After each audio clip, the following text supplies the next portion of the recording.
प्रसार भारती अभिलेखागार की प्रस्तुति सदाबहार सुनहरे दौर का अनमोल खजाना।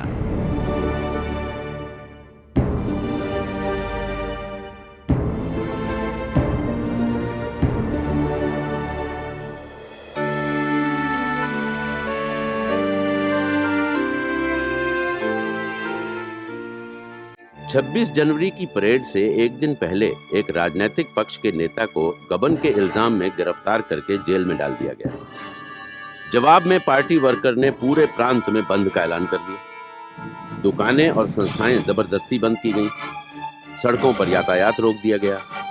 नेशनल हाईवे पर कई लोग 2-3 घंटों के लिए एक तरफ को हकाल दिए जाते हैं। जब वो बंद के उठने का इंतजार कर रहे हैं, उनमें कई लोग वक्त काटने के लिए हिंदुस्तान में 50 साल में जो परिवर्तन हुए हैं उसे लेकर किस्से कहानियां सुनाने लगते हैं।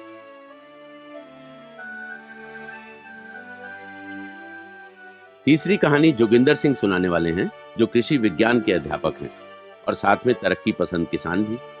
जी, आप लोग पार्टीशन के बाद के पंजाब का अंदाजा नहीं लगा सकते। सारी उपजाऊ जमीनें, नहरें सब पाकिस्तान के हिस्से चली गई। हमारे पंजाब में बहुत ज्यादा रिफ्यूजी थे, इसलिए बड़े बड़े जायदादों के छोटे छोटे हिस्से किए गए। जैसा आप कह रहे थे ना मिस्टर कृपलानी, आप सब कुछ छोड़ के आए थे, हम भी खाली हाथ आए थे। क्या मिला हमें? बस टूटा हुआ मकान, कुछ पेड़ और वो 30 एकड़ जमीन जिस पर कोई भी फसल उगाना बड़ा मुश्किल था जी। बस 2 रोटी खाने को मिल जाती थी। एक तो भाखड़ा नंगल बांध के बाद हमारे गांव में पानी आया। फिर 1966 में एक आदमी हमारे गांव आया जो कि नए किस्म के बीज लाया था।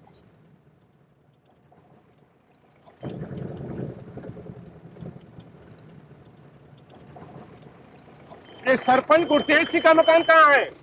ओ जी, चलो जी मैं ही आपको दिखाता हूँ। पीछे बैठ जाओ। चलो जी, इधर हो। बाबूजी, हाँ, तुसी खेतीबाड़ी के अफसर हो बाबूजी? अरे कृषि विभाग का। ओहो, यो गल है। बाबूजी अगे जाना है जे खब्बे। 1 एकड़ में कितना अनाज उगा लेते हो? बाबूजी भरपेट खाने को मिल जाता है। आप सही सही जानना चाहते ना बाबूजी? हाँ। मेरे चाचा ने गल कीजिए, वो सारा कुछ जानते हैं जी। अच्छा अच्छा। बाबूजी ये जीप नया मॉडल है बाबूजी। हाँ हाँ सुना है स्टीयरिंग बड़ी चंगी है। हाँ, स्टीयरिंग इसकी बहुत अच्छी है और पिकअप भी बढ़िया है जी। तुमने नाम नहीं बताया अपना? जोगिंदर सिंह बाबूजी। अच्छा अच्छा, मैं अख्तर अहमद हूँ और ये है गोपाल सिंह, मेरे असिस्टेंट। सत श्री अकाल। इधर आओ सीधा।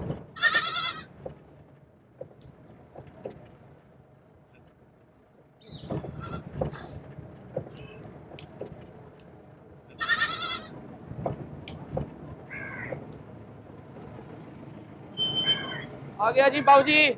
आओ जी। चाचा जी, ओ चाचा जी, गुरदेव चाचा जी, चाचा जी, चाचा जी आ गए आपके वो कृषि विभाग वाले बाबूजी। ये ओ जी, सत श्री अकाल। आओ मालको, आओ आओ आओ आओ आओ मालको। अच्छा बैठो, बैठो बैठो। ओ जी, बीडीओ साहब सुरजीत सिंह जी का हुक्म था कि आपको 1 एकड़ उपजाऊ जमीन का इंतजाम किया जाए। भाई उनका हुक्म तो सब आंखों पर है, जो मालिक है हमारे। ये हमारे भाई जगजीत सिंह जी, इन्होंने अपनी 1 एकड़ जमीन देने को राजी हो गए। हाँ, पर वो जनाब जमीन का किराया। हाँ जरूर मिलेगा भाई, ये तो सरकारी काम है।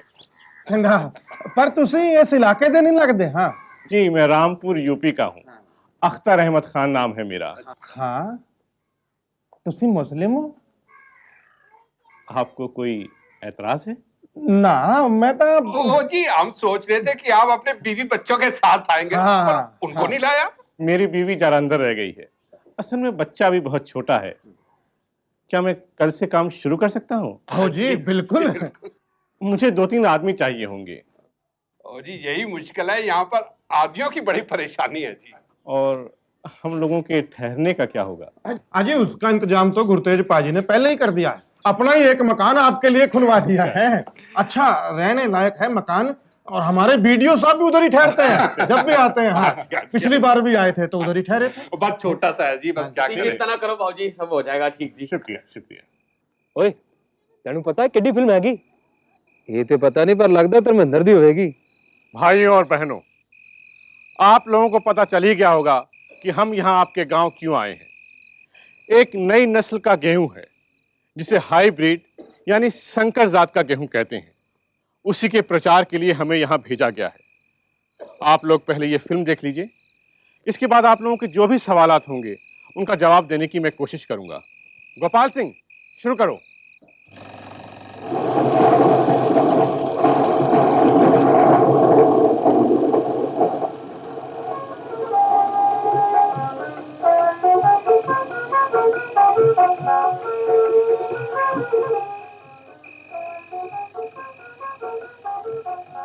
ये सोचता है सानू गेहूं पैदा करना नहीं आता। ये तो अमेरिकन गेहूं लगता है। मैं सुनिया है इसका आटा भी चिट्टा नहीं लाल रंग का होता है, सिर्फ जनेवा में खाने लायक है। गोपाल, जरा रोकना। हाँ, आप लोगों में से कोई कह रहा था कि इसका आटा लाल होता है। ये ठीक नहीं है।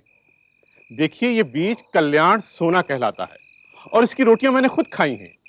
अफसर जी, गेहूं के बारे में तुम क्या नया सिखाओगे हमें? देखिए, हमारे मुल्क में जो गेहूं की पुरानी नस्लें हैं उसकी पैदावार बहुत कम है, इसीलिए हमें बाहर से गेहूं मंगाना पड़ रहा है। ये जो कल्याण सोना बीज है, इसकी पैदावार दूसरे बीजों की बनिस्बत कहीं ज़्यादा है। इसका इस्तेमाल शुरू होने से हमें बाहर से गेहूं नहीं मंगाना पड़ेगा। ओ बाबू जी, ये गेहूं सरसों छड्डो, अगे केड़ी फिल्म दिखाओगे यार दसो। बस यही है। और बस यही है, और पहले बताना चाहिए था। ओ जी, सेहत विभाग वालों ने पिछली बारी एक बार मदर इंडिया फिल्म दिखाई थी, बड़ी चंगी फिल्म थी। हाँ जी। और छड्डो छड्डो कोई फायदा नहीं, नींद खराब करना। चलो बाय। गुरतेज जी, आप इन्हें रोकिए, इन्हें बताइए ये सब इन्हीं के फायदे के लिए है। ओहो, इनको जाने दो जी, और आप अपना काम करो। गोपाल, शुरू करो। क्या आप जानते हैं कि छोटी सी जमीन से भी अधिक लाभ उठाया जा सकता है? तरीका है कृषि। 2 हेक्टेयर जमीन से ही 2000 रुपए मासिक तक का मुनाफा कमाया जा सकता है। आओ जी बाबूजी, आओ चाय पी लो, आ जाओ। आओ जी, बैठो। कैसा लग गया साडा पिंड? अच्छा है, बहुत अच्छा है। वीडियो साहब कह रहे थे तुसी अमेरिका पढ़ाई की है। हाँ, 2-4 साल वहां रहा हूँ। उधर कैसा है जी बाबूजी, साड़ा कोई चांस है? बस सहूलतें कुछ ज्यादा हैं। क्यों, आप लोग भी क्या अमेरिका जाने का इरादा रखते हैं? हाँ जी, ये तो रखे ही किया जी। हमारे बंदे हैं 2-3 कनाडा में, बस उनकी चिट्ठी का इंतजार है। अगर अभी आप लोगों के पास कोई काम नहीं है तो फिलहाल मेरा ही हाथ बटा दीजिए। मुझे वैसे भी कुछ लोगों की जरूरत है। पैसा दोगे? थोड़े बहुत। वैसे फसल में आपको हिस्सा मिलेगा। अब देख लीजिए, आप लोगों का उसमें फायदा ही होगा। जी केड़ी गाल कर दी जी, तुसी तो साडे मेहमान हो, इन्ना तो कर ही सकने हैं। बिल्कुल जी, बिल्कुल। प्यारी रुखसाना, यहाँ मुझे और गोपाल सिंह को एक छोटा सा मकान रहने को दिया गया है, पर घर में टॉयलेट नहीं है। सबके साथ अलग सुबह मैं भी लोटा लेकर खेतों की तरफ जाता हूँ। तुमने यहाँ आने से इनकार किया तो ठीक ही किया। यहाँ के गांव वाले बड़े मेहनती हैं, मगर ज़हनियत वही दकियानूसी। बिल्लू का ख्याल रखना और अपना भी। तुम्हारा अपना अख्तर।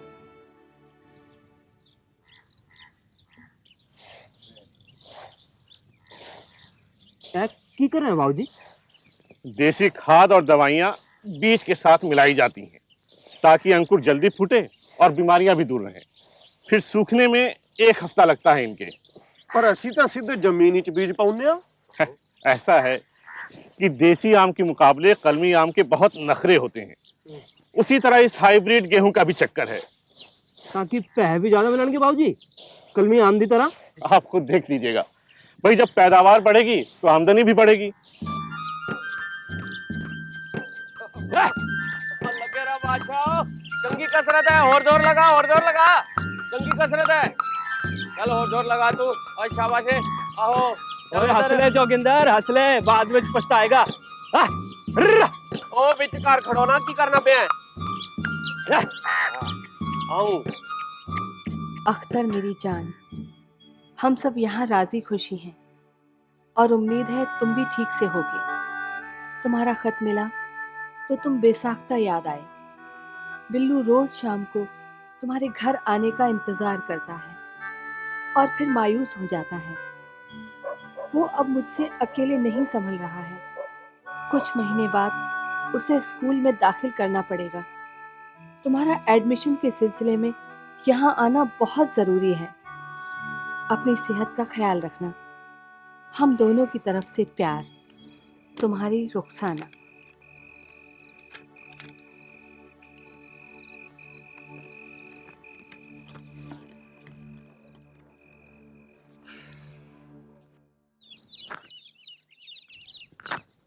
ਉਹ ਹੈ ਕੀ अहमद साहब, वो तेल की कुप्पी नाल बीज पा रहे हो? और सरकार के पास बिजौनी के पैसे नहीं हैंगे? ऐसा नहीं है, बिजौनी जरा गहरी जाती है और ये नए बीज हैं, इनके अंकुर सिर्फ 3 अंगुल की गहराई पर फूटते हैं। बस 3 उंगल? हाँ जी। और फिर वो जड़ कह पकड़ेंगे, वो पौधे तक गिर पाएंगे? नहीं, ऐसा नहीं है, नहीं गिरेंगे। कमाल है भाई।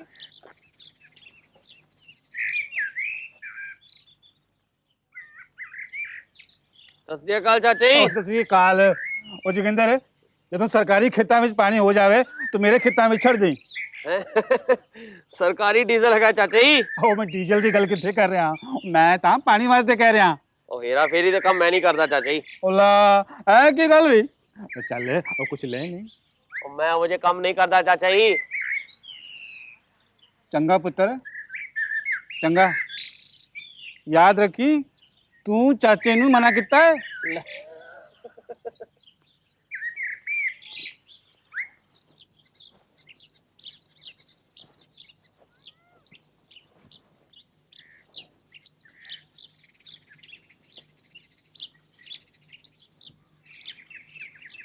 हाँ जी अहमद साहब। आइए आइए, ये देखिए, हर तनी में से 3-3 वालियां फूटेंगी। इस तरह उत्पादन 6 गुना ज्यादा बढ़ेगा, इसीलिए इसे उच्च उत्पादन वाला गेहूं कहते हैं। कमाल है, मतलब हर तनी चो अलग बाली फुटूगी? हाँ भाई, 3-3। ओ फिर तो बल्ले बल्ले हो जू काके। ओ जोगिंदर, ओ इधर आ। जाने मन, गेहूं के अंकुर बहुत ही शानदार है, सब देखकर बेहद खुश है। गांव में जश्न है। अब मुझे लग रहा है कि बात शायद बन जाए। फसल कटते ही घर लौट आऊंगा, बस 3 महीने की बात है। और तुम परेशान मत हो, मैं यकीनन बिल्लू के एडमिशन से पहले ही आ जाऊंगा। देखो बाबूजी, देखा तुसी और किसी कुत्ते हरामजादे ने रात में खेत में डंगर छोड़ दिए जी। गलती भी हो सकती है। कोई गलती नहीं बाबूजी। और देखा, ओए चाचा, ओए तू कल राती है की कितना चंगा नहीं कितना तू। तेरे मैं तो राती कर सो रहा थी। ज्यादा सिर ना बड़ तो तू पूरा जोगिंदर क्यों बोल रहे हो? अरे बाबूजी ने जानबूझ के कितना है, इसको मैंने पानी जो नहीं दिया पंप से। और मैं कुछ भी नहीं किया साहब जी। तुम्हारे पास कोई सबूत नहीं है, माफी मांगो, माफी मांगो इनसे। माफी तेन तो मैं छड़ागा नहीं। चलो ऐसे करदा है। देखो, हमारी फसल बर्बाद हो गई, अब तुम्हारे चीखने चिल्लाने से ये वापस तो नहीं आ जाएगी। बाबूजी ये तो बहुत बुरा हुआ। क्या अब क्या करेंगे बाबूजी? हुण की होएगा? क्या होगा, फिर से फसल बोनी होगी। तो साढ़े पै वही फसल का हिस्सा तो तुम लोगों को मिलेगा ना, लेकिन अब दोबारा से मजदूरी कहाँ से दूंगा मैं? वाजी वाह, कम करिए डबल तो पै हूं नहीं। जितना सैंक्शन हुआ है उसी में से दे पाऊंगा ना मैं।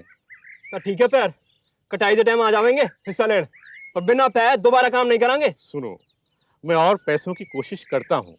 तुसी रहने दो बाबूजी, तुसी एक गल सुनो, ऐसे काम लाई दूजे बंदे ढूंढ लो, आपा नहीं करांगे। चलो ए, चल जा ओए जा। हमारी सारी मेहनत अकारत गई जोगिंदर। असल में तुम्हारे गांव वाले कुछ भी सीखने को तैयार नहीं है। तुसी फिक्र मत करो बाबूजी, मैं बंदियां दा इंतजाम कर लांगा, ਤੁਹਾਡਾ काम हो जाएगा बस। यहाँ के हालात बस से बदतर हो गए। मैं जो कुछ करके दिखाना चाहता हूँ वो किसानों की समझ से बालातर है शायद।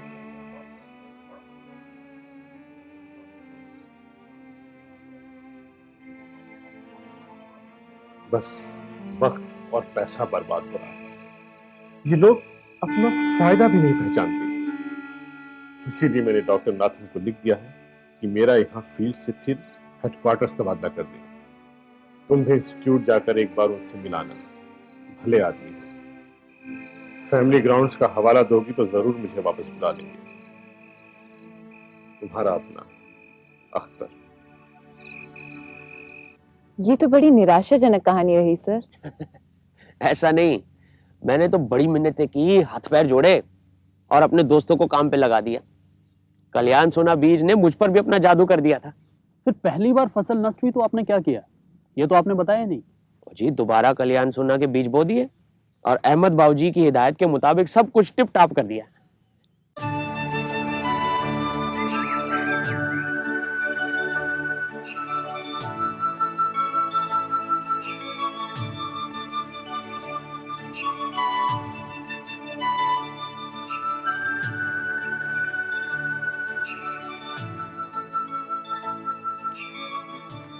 क्या जनाब, पता नहीं रब नू की मंजूर है।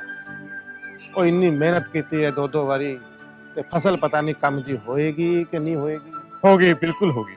आप देखते रहिए, एक पौधे में एक नहीं 4-4, 5-5 बालियां फूटेंगी और फसल भी 4 गुना 5 गुना ज्यादा बढ़ जाएगी। इसीलिए इसका नाम कल्याण सोना रखा गया है।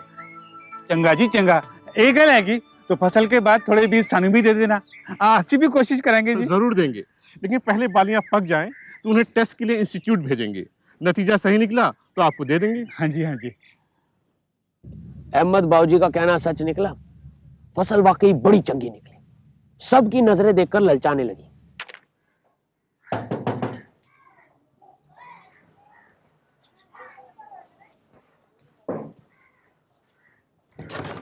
क्या है? टेलीग्राम। लो लो।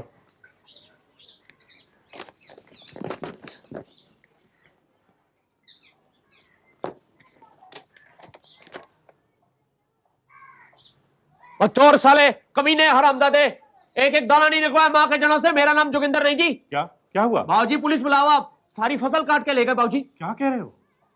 वो तो अभी तैयार भी नहीं थी, 1 हफ्ता बाकी था उसमें। मैं तो तंग आ गया हूं इन लोगों की हरकतों से। ये लोग कभी नहीं सुधरेंगे। बाबूजी अब क्या करेंगे जी? तुम जानो और तुम्हारे गांव वाले जाने, मुझसे अब और बर्दाश्त नहीं होता। मैं तो जा रहा हूं। देखो, मेरे तबादले के ऑर्डर। अब इन जाहिलों के गांव से छुटकारा मिलेगा मुझे। बाबूजी ऐसा बहुत बुरा हुआ। बाबूजी आप चले जाओगे, हम क्या करेंगे बाबूजी? मैं अब कुछ नहीं कर सकता।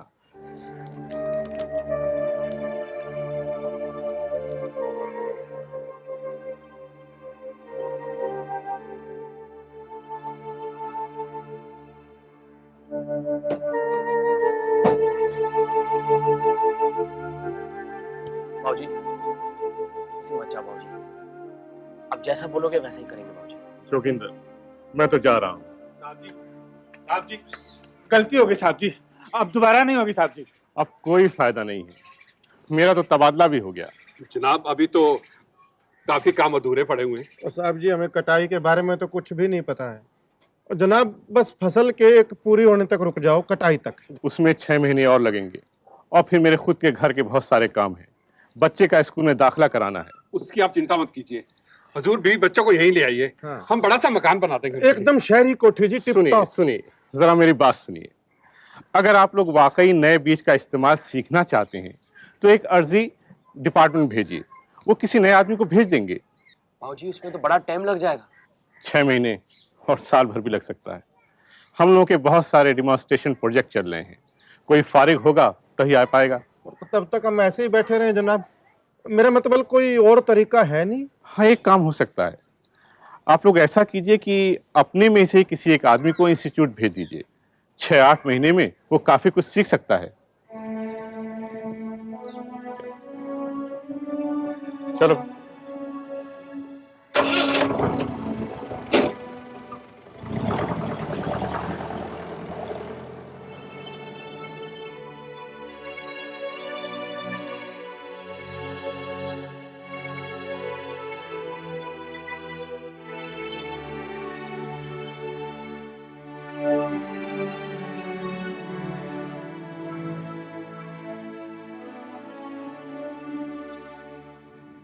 और कौन था जी, मुझे ही ट्रेनिंग के लिए भेजा गया।